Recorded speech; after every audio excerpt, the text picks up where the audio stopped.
Hi guys, इस video में बात करेंगे कुछ इम्पॉर्टेंट इंग्लिश वर्ड्स की जो आपकी लाइफ में काफ़ी यूज़फुल होंगे और आप उन्हें डेली बेस पे यूज़ कर सकेंगे।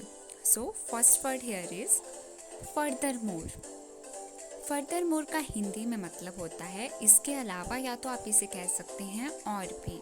और अगर इसके एग्जाम्पल की बात करें देन हम ये सेंटेंस एग्जाम्पल में ले सकते हैं, जैसे कि मैं वहाँ नहीं जाना चाहता, इसके अलावा मेरे पास ऐसा करने का कोई समय नहीं है। देन इसको आप इंग्लिश में इजीली कह सकते हैं, I do not want to go there, furthermore I have no time to do so.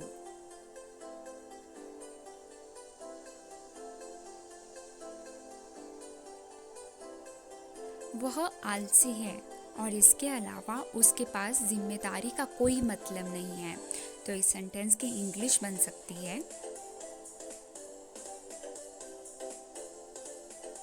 He is lazy and furthermore he has no sense of responsibility. Responsibility मतलब जिम्मेदारी।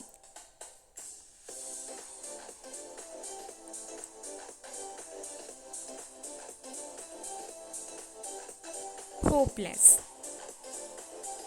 Hopeless का मतलब है आशाहीन होना।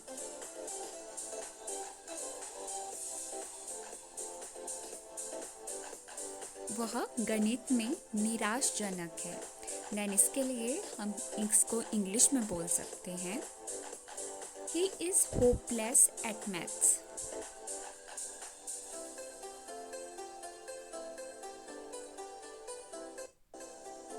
वह एक निराशाजनक स्थिति में है। तो इसको हम इंग्लिश में कह सकते हैं, she is in a hopeless situation.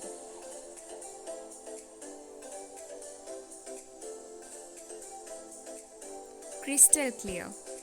Crystal clear होने का मतलब है बिल्कुल स्पष्ट होना।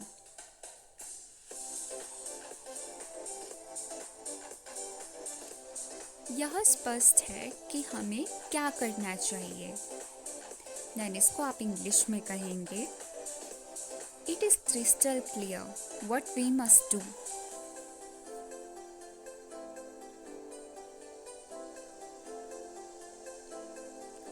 उसने अपना अर्थ स्पष्ट कर दिया। देन इसको आप इंग्लिश में कह सकते हैं, she made her meaning crystal clear.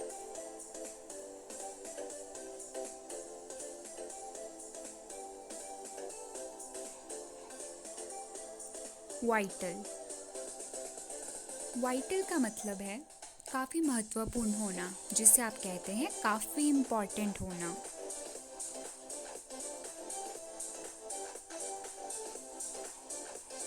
एक अच्छा आहार स्वस्थ विकास के लिए महत्वपूर्ण है। आहार मतलब a good meal. A good diet is vital for healthy growth.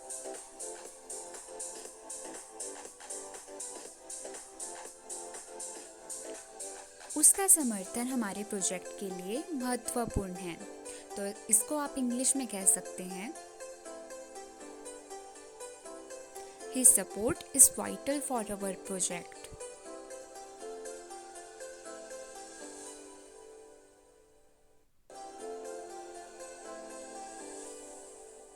Consider. Consider करने का मतलब होता है सोचना। और इसके एग्जाम्पल की बात करें तो इसका एग्जाम्पल है, मुझे विचार करने के लिए कुछ समय चाहिए। देन इसको आप इंग्लिश में कहेंगे, I would like some time to consider.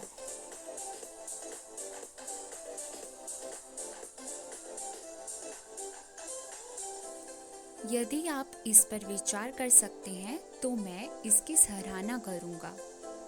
तो इसको आप इंग्लिश में कहेंगे,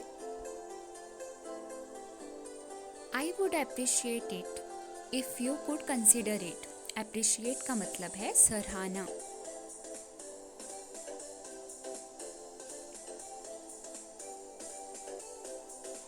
एविडेंट।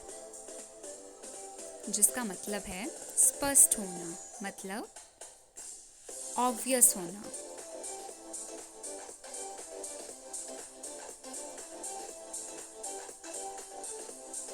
यह स्पष्ट था कि वह दुखी थी। देन इसको आप इंग्लिश में कहेंगे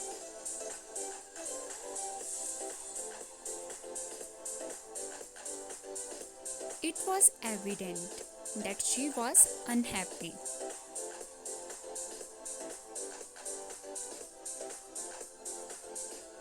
यह स्पष्ट है कि आप थके हुए हैं। इसको आप इंग्लिश में कहेंगे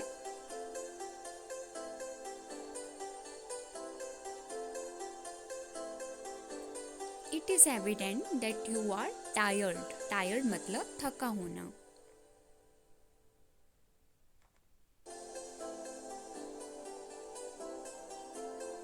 Certainly. Certainly का मतलब है यकीनन।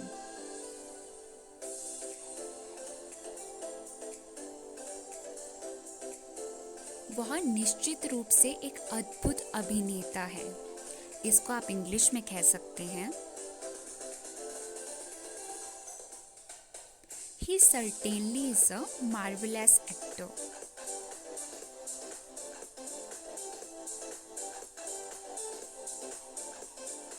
संगीत निश्चित रूप से आपके पूरे जीवन को समृद्ध कर सकता है।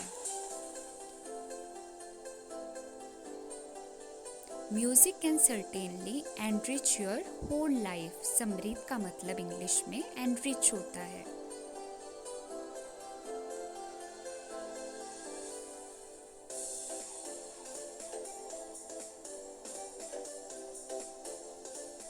मम्बल, जिसका हिंदी में मतलब होता है बड़बड़ाना।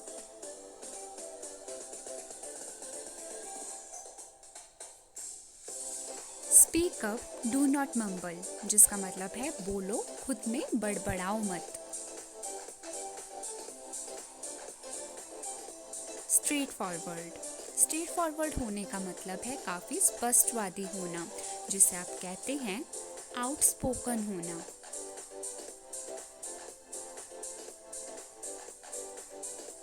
मैं एक स्पष्टवादी व्यक्ति हूँ, तो इसकी इंग्लिश बनेगी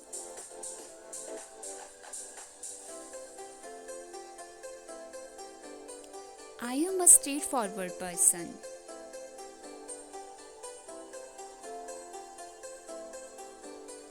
So guys, thanks for watching this video और ऐसी और वीडियो देखने के लिए स्क्रीन में टाइप करें।